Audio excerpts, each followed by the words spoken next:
Alright guys, hey, I'm doing a review on this. So this here is the Kind bars. This is their mango apple chia bar. No sugar added, as you can see. This was on sale, that's why I picked it up.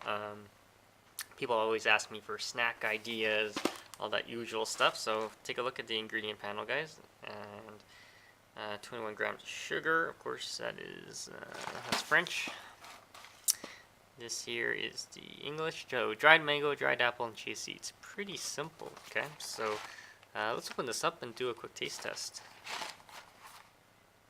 I just want to see if there's anything else written on it. Nope. Okay, let's open this up. Alright, so I got the box open here. So they're different than what I thought they would be, because they're really thin actually. So see that? Yeah, let's open this up. If you guys want to read that, pause the video.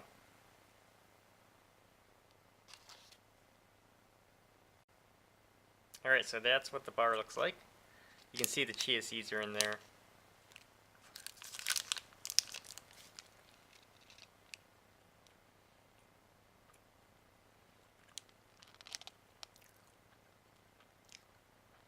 You know, that is actually quite tasty. The mango really comes through. It tastes like if you ever ate dried mangoes. You don't get so much the apple, but you get a lot of the mango flavor. Definitely something to check out, guys. You get a little bit of crunch from the chia seeds. Yeah, it's actually quite good. Yeah, surprisingly good. If you have any questions or comments, guys, please subscribe to the channel.